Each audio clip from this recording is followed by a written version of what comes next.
Pardon the interruption, but I'm Mike Wilbon. It's World Redhead Day, Tony. You used to be a redhead. Tony Kornheiser, you're right, but now it's turned flesh-colored.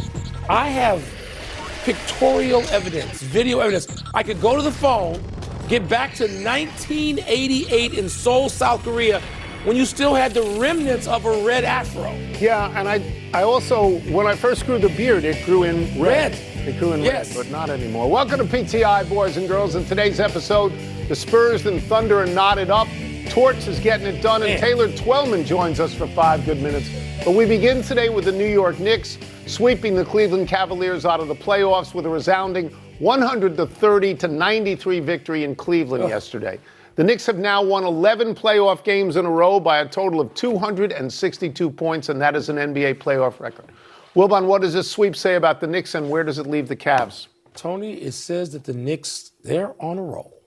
I mean, they are. And now I look at the teams, I look at the opponents then and now, and I look at Atlanta, a total playoff neophyte. I look at Philly, who didn't even know whether their best player was going to be on the court night after night. And I look at Cleveland, which I'm always saying about, why aren't you people better? And I look at it, and I'm not convinced about the opponents. It's not the 27 Yankees, but the Knicks have been great. They discovered something. Mike Brown replacing Tibbs, your Knick fan people, your brother, and they wanted him fired 3 games into the opening series of these playoffs. That's right. And Mike Brown stayed the course. He didn't yell and scream at anybody. He didn't talk about analytics. And, you know, he did make some adjustments. Karl Anthony Towns, a lot of the offense runs through him, which gets Jalen Brunson off the ball. It's been like magic. It's been wondrous what they've done offensively. The ball moves. I'm not going to say this moves as well as your favorite team, no, it the 1970, but it puts you in that mindset. Yeah. They play beautiful basketball, this team. Let me just get to the Mike Brown Thibodeau thing just for a second. What you're not hearing right now are 3 things. 1 is that the defense isn't any good. You're not hearing that. No. 2 is that the starters are playing too many minutes. You're not hearing that. No. And 3 is you're not hearing about disappointment, because there is no disappointment. Now, they may lose in the finals, but they may win in the finals too. They're playing better than anybody else in basketball right now. They are that good. I would like to say that I had this series right ultimately, not originally, because originally I liked Cleveland. And I like Cleveland because I like their big men, and I like Cleveland because I like their guards. I like Donovan Mitchell, and I like James Harden. But in the first game collapse, then I got off that and began to use the word sweep on this show. James Harden didn't seem enthusiastic the last couple of games. James Harden, again, had a terrible playoff. James Harden is a Hall of Fame player and not in the playoffs. In the most recent game, he was 2 for 8. He has 6 turnovers. Right. Well, he had more turnovers than he had assists. Again. And he shot, let me get this straight, 18% from 3. And I find it hard to explain how this happens. Although it is possible that I could be told that Cleveland actually won this game analytically. And if Kenny Atkinson were to say that, I would ask someone to return him to planet Earth. The one thing I thought about was this. There was the question, because the Knicks were off for a long time, the rest or rust question. They were rusty for 1 game. A 4-0 sweep indicates they're not very rusty. And Landry Shamet shooting 92% from 5 3 for in the 6 series? last night from 3, 90%. I think. Yeah. Listen, aren't you excited? Yeah. As somebody who's followed the Knicks the entirety of your life. Yep. Here's what I just don't want to hear. I don't want anybody to talk about isolating a certain player from this team and saying he's the best Knick of all time. No, stop. Willis Reed is the best Knick of all time. Willis Reed. Let's stay with the NBA playoffs. Let's move to Oklahoma City, where tonight the defending champion Thunder will host the San Antonio Spurs. This series is tied 2-2. Both teams have split games at home and on the road. Most recently, the Spurs held Oklahoma City to 82 points in Game 4. Wilbon, how should the defending champions feel heading into Game 5? Like champions. You know, they've had shoulders to the mat with a 1-2 count by the referee each time and got up. And they did that because the MVP, the two-time MVP, I know he has not had a glorious playoff run. No, he's not. But when they had to have him, he responded. He was there. I expect that tonight. I expect Shai Gilgeous-Alexander to have a north of 30-point game. He may get close to 10 assists. He's going to defend because he's not a one-way player like some others that people like to glorify. So I expect that from Shai Gilgeous-Alexander. I'm not saying that OKC's definitely going to win this game, although I think I would give them a 5.1% chance to, 5.1 on the 10 scale. But you think they're going to win? I think they're going to win, but this is an epic series. And San Antonio is up to the challenge. They got Dylan Harper back, and now with a game under his belt after, missing a bit, he looks ready to go. This series is epic, Tone. It is. I want to concentrate on the 82 points for a second.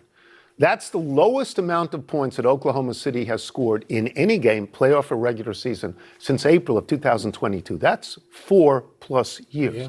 82 points is a joke. Okay, you got to score more than they do. The bench on that team the game before scored 76 points. The whole team in this one got 82 points. The Knicks could have a good half, and they could get 82 points. Sure. Now, you talk about Shai Gilgeous-Alexander. He's the MVP. And you say he's been there when they needed him. Well, if you look at the numbers in this series, he's down 6.3 points a game. He's down 16.1% from the field, 11.9% from three, and he's overall minus in the series. So they need him. Yeah. You know where I am on the series. You know that I thought and think that San Antonio is going to win this series. I'm not going to demean Oklahoma City in any way. They're champions. They're a very worthy team. If Oklahoma City were to lose this would be an upset, and we both agree with that. And I do think they're going to win this game. But I want to say this. They're not playing a team that's afraid of them. No, they're not. Victor Wembanyama has publicly talked about winning 6 games. So he's talking about a championship here. Yeah. That's what he's talking about. None of them are afraid. They follow his lead. Yeah. But we've seen Oklahoma City close the door on people. They're really good. Right? And so tonight, again, people in Cleveland particularly, got upset, apparently, when I said this was the junior varsity series. This series is the undercard, that series, New York, Cleveland, compared to Oklahoma City, San Antonio. It is just that. It was the JV. The Knicks may beat the winner because they are having an Ali Frazier that somebody's going to have to go to the hospital when this thing is over. But wow, to watch it. To watch tonight, must see game. And now to the Stanley Cup playoffs. In the East, the Hurricanes have bounced back from their Game 1 loss to beat the Canadiens twice in overtime. And in the West, the Golden Knights can pull off an improbable sweep of the Avalanche tonight.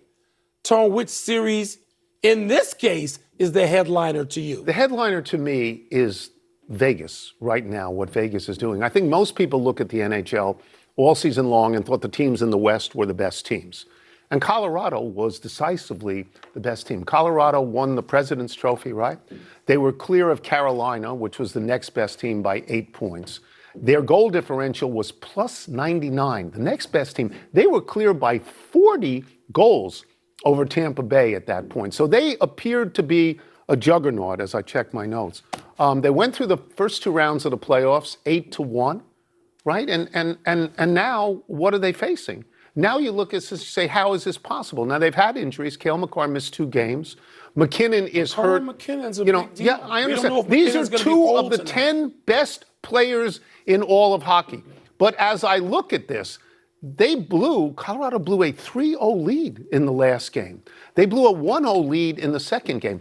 My only rational definition here is the Torts effect. John Tortorella was brought in. 14-5. He was brought in when with 8 games to go, and I believe that Vegas had lost 6 of 7. Since he got there, they're 18-4-1, and now they look like they're in a class by themselves. They do, but this Montreal series, Tone, has a fascination all its own. First of all, you lose back-to-back games in overtime like that, and it was great listening to the great one, Wayne Gretzky, last night, talk about what it was like to lose overtime games in 1993. His Kings team beat Montreal in Montreal and then lost in overtime. And Gretzky said it was just demoralizing. You became dispirited. You just got beaten down. You got ground down, and they lost that series. And Montreal, Montreal has a goal disallowed relatively late last night, and it's the right call on the offsides. They had to go to video review, but Montreal had that goal disallowed. They lose that game, and now you wonder about their spirit in this series. Do you know how many shots on goal Montreal has had? Yeah, like none. 25 in 2 games. Not just 2 games, 2 overtime games. 25 total. And they still should have won last night. But Carolina is smothering them. Let's take a break. Coming up, United States Soccer names its World Cup squad. We will ask Taylor Twellman to break down its strengths and weaknesses. We'll also ask him what Lionel Messi's injury could mean for his World Cup prospects. Between us, we know nothing about soccer. Well, you know a little. Just lately. Don't you like Arsenal or something like that? I've become, no. Who do you like? I'm gonna let you guess a couple of teams. Manchester City? No, Manchester. I can't. It's too long to get to Manchester. I got to stop in London. There's 6 Premier League teams, I believe, in London. And so you just stop there? Stop in London. It's enough. It's enough to see right there. The U.S. men officially announced their World Cup roster today. Here to break it down is one of our favorite guests, our friend, the lead analyst for the MLS on Apple TV, Mr. Taylor Twellman. Let us start with this, the overall view. How do you see this roster in terms of strengths and weaknesses? Tony, let's start with the strengths. The fact that the golden generation of player that I've deemed them for many, many years to this point will now be playing in their 2nd World Cup. For record's sake, this is the most players the United States men have had since 1994 playing in a World Cup, 4 years later, returning to play in their 2nd World Cup. If I'm not mistaken, that's 13 players. So when you talk about Tyler Adams, Weston McKennie, Christian Pulisic, that's a strength. The strength also can be in the fact that they named 10 defenders. We'll get into that in a moment. But I look at that also as a weakness, and here's why. If you're naming 10 defenders, 7 of those 10 can ultimately play center back in a 3-back system, which is what Pochettino more than likely is going to do. Now you're making a statement to the public. You're making a statement to your players that we're going to be a little safe. I think the biggest weakness of this roster is in the midfield. If Tyler Adams gets yellow card accumulation or gets injured, they do not have a like-for-like replacement in this, and you handcuff yourself with naming a roster that's thin in the midfield. That, in my opinion, is the biggest weakness. All right, that leads to a natural follow-up then, Taylor. If there's one player omission that caught you maybe a little by surprise, it would be whom? Michael, it would be Diego Luna. In full transparency, since November of last year, I have said he's on the outside looking in. However, for the general public, Diego Luna has been the marketing machine for U.S. soccer. He's been in every commercial. He's been in every advertisement. The fact that they had the kit, the jersey reveal, he was in that. So for the last 16 months, when you talked about the United States men's national team, you talked about Pulisic, Adams, McKennie, and then you talked about Diego Luna. So I think the general public will be surprised that the Real Salt Lake midfielder is not in this roster. In my opinion, though, he was always on the bubble because he really doesn't have a position, a defined position within the system, but it's the first name that came to mind. Okay, given all of this that you've told us so far, including this defensive first philosophy that seems to be paramount, what is your feeling about the state of the roster at whole? Us three have had many a good conversations over the past 4 years about the state of U.S. soccer with the appointment of Greg Berhalter again, and then him being fired, and then Pochettino coming in. There's one word I would use: apprehensive. Because of the 4 years. The 4 years hasn't been defined. The 4 years hasn't been convincing to the general public. And even those like myself that follow it for our daily lives every single minute, I'm not completely convinced that this group understands that they need to have their signature moment, that they are having home field advantage and in their backyard. I'm apprehensive. However, you two know this better than anyone.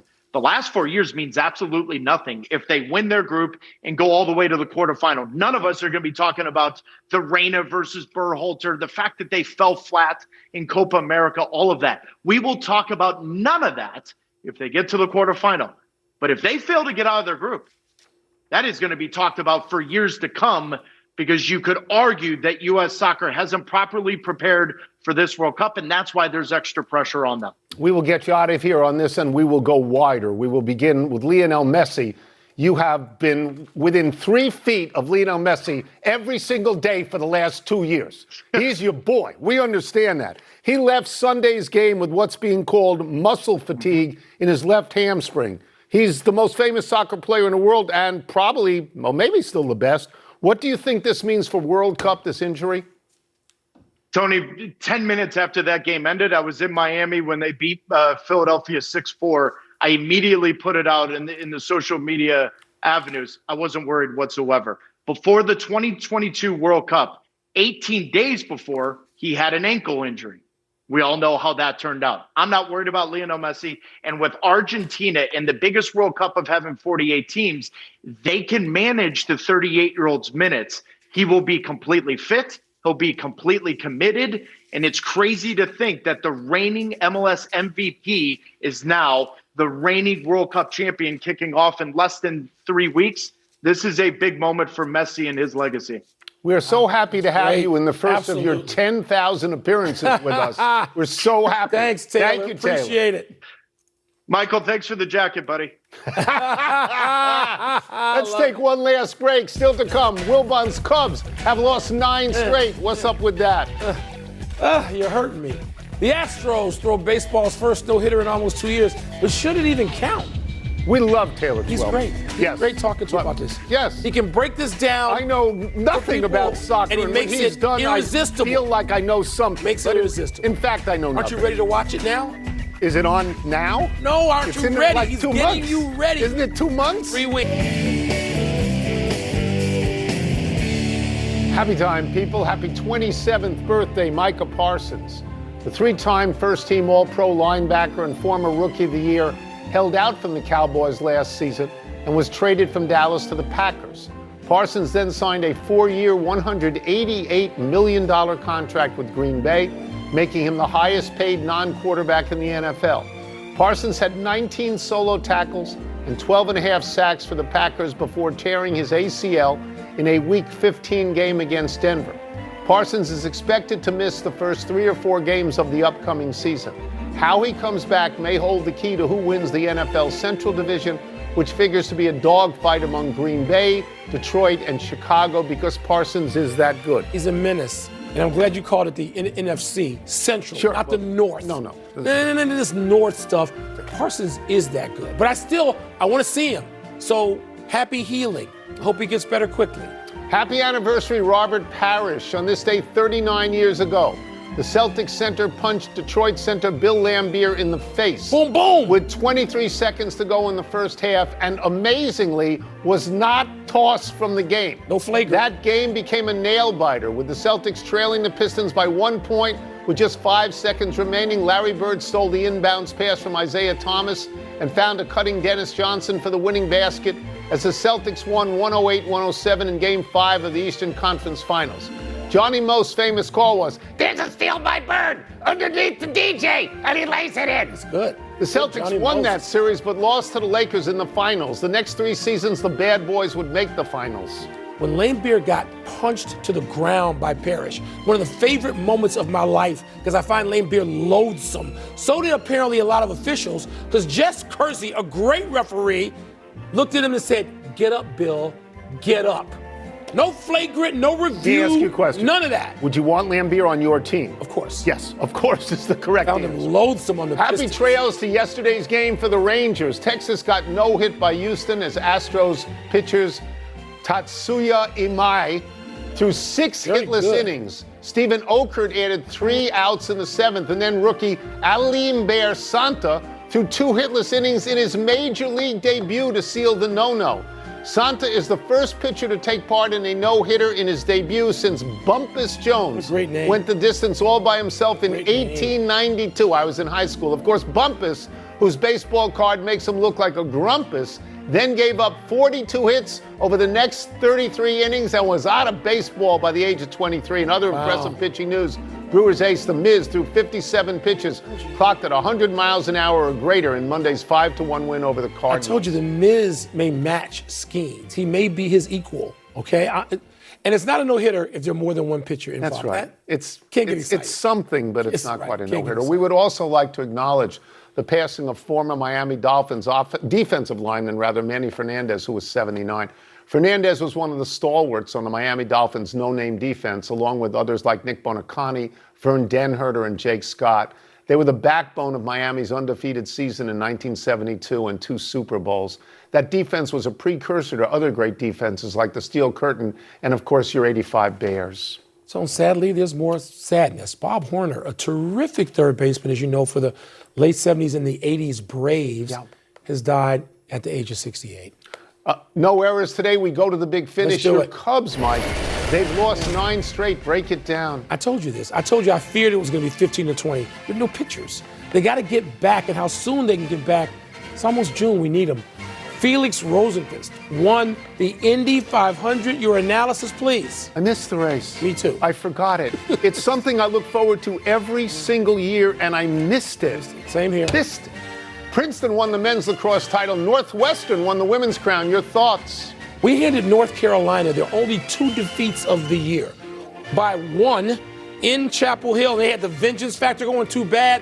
Kelly Amani Hiller and the Wildcats win a 9th championship. Try that on for size. Congratulations. 6 seed Daniil Medvedev and 7 seeded Taylor Fritz out of the French Open in the first round. Is that a big deal? I wore this purple for you, just so you know, in honor of Northwestern. Is it a big deal? It's a big deal if Sinner goes out, because he's the best player in the French Open, because Alcaraz not in the French Open. Yeah. Last one, Colton Cowser of the Orioles has 2 walk-off homers in 2 days. Is another one tonight? No, it's the Johnny Vandermeer rule. You can't get to 3. No.